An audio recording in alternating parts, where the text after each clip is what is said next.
प्रेक्षकांनो नमस्कार. रणधुमाळीला सुरुवात झालेली आहे. प्रत्येक पक्षाचा, प्रत्येक कार्यकर्ता, प्रत्येक पदाधिकारी स्थानिक स्वराज्याच्या निवडणुकीमध्ये स्वतःला झोकून देत आपल्या पक्षाला कशी बळकटी निर्माण करता येईल, चांगले चांगले उमेदवार कसे निवडून आणता येईल यासाठी सर्व ते कटिबद्ध आहेत. आज आपण अशा आता दक्षिण नागपूरच्या अंतर्गत येणाऱ्या प्रभाग 33 ब मधील एक तडफदार, शानदार, जानदार, युवा, तरुण उमेदवार जो मतदारांच्या गळ्यातला ताईत बनलेला आहे, गेल्या अनेक वर्षापासून मतदारांच्या मनात असलेला एक तरुण तडफदार नेतृत्व त्यांना आकाश भेदेच्या रूपात मिळत आहे. आणि आकाश भेदे हे भारतीय जनता पार्टीचे अधिकृत उमेदवार म्हणून त्यांची निवड झालेली आहे, त्यांची घोषणा झालेली आहे. या अनुषंगानं त्या दिवशी यांनी जाऊन झोन कार्यालयामध्ये फॉर्म सुद्धा सबमिट केलेला आहे.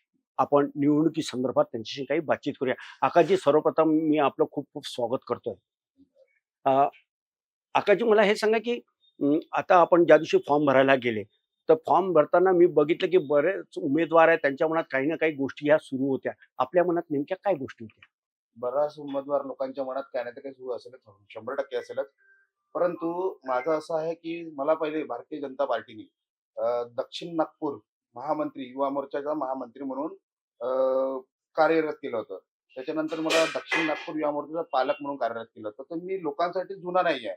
ऍक्च्युली लोकांपर्यंत माझं नाव, माझा चेहरा ऑलरेडी पोहोचलेलाच आहे. आणि पक्षांनी ह्या सर्व गोष्टी बघूनच मला पक्षांनी ह्या सर्व गोष्टी बघूनच मला ह्या दक्षिण क्षेत्रातल्या 33 प्रभाग ब मध्ये मला उमेदवारी दिलेली आहे. उमेदवारी दिलेली आहे.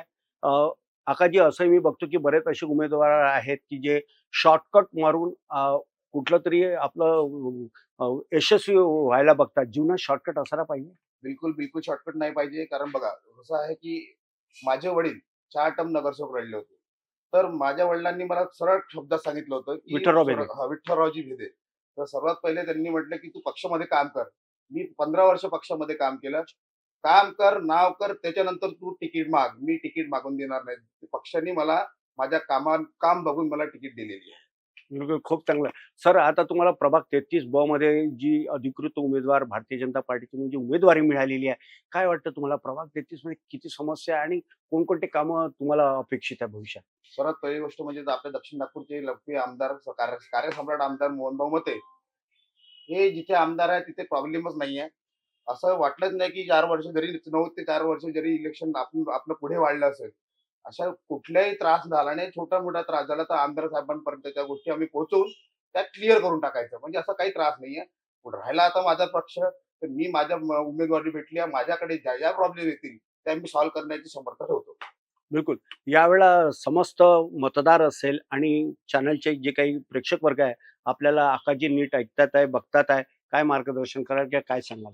सर्वात पहिली गोष्ट म्हणजे मी पुन्हा एकदा सांगतो मी बऱ्याच इंटरव्ह्यू मध्ये बोलतो संजयजी की भारतीय जनता पक्ष पार्टी ही सर्वात एक नंबरची पार्टी आहे.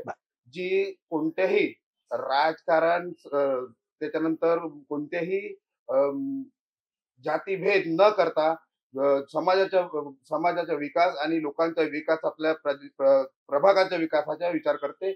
म्हणून तुम्हाला हे सांगतो की तुमचं मत अनमोल आहे. तुमचं मत वाया नको जाऊ द्या. येत्या 15 तारखेला कमळाची बटन दाबून त्याला किंवा कमळाला प्रचंड बहुमताने विजयी करा. कमळात म्हणजे आकाश विठ्ठलराव भेदे यांना विजयी करा, असं यांनी आवाहन केलेलं आहे. आणि अत्यंत तडपेने ते बोललेले आहेत. आणि जिथे कार्यसम्राट यांनी जी उपाधी दिलेली आहे, दक्षिण नागपूरचे आमदार मोहन मते यांचं सुद्धा काम अतिशय चांगलेलं आहे. आणि त्यांच्यात मार्गदर्शनामध्ये अनेक तरुण आज काम करतात आहेत. त्यातीलच एकमेव म्हणजे आकाश विठ्ठल भेदे होय. हे प्रभाग 33 दक्षिण नागपूरच्या अंतर्गत येणारं प्रभाग 33 ब या ठिकाणून त्यांना उमेदवारी मिळालेली आहे. मतदारांनी यांना आपले भरभरून आशीर्वाद द्यावे आणि या निवडणुकीत विजयी करावं, असं त्यांनी प्रत्यक्ष अप्रत्यक्षरित्या आपल्या सर्वांना आशीर्वाद स्वरूपी आवाहन केलेलं आहे. कॅमेरा पर्सन बबलूसह संजय मिरे, कारा न्यूज, नागपूर.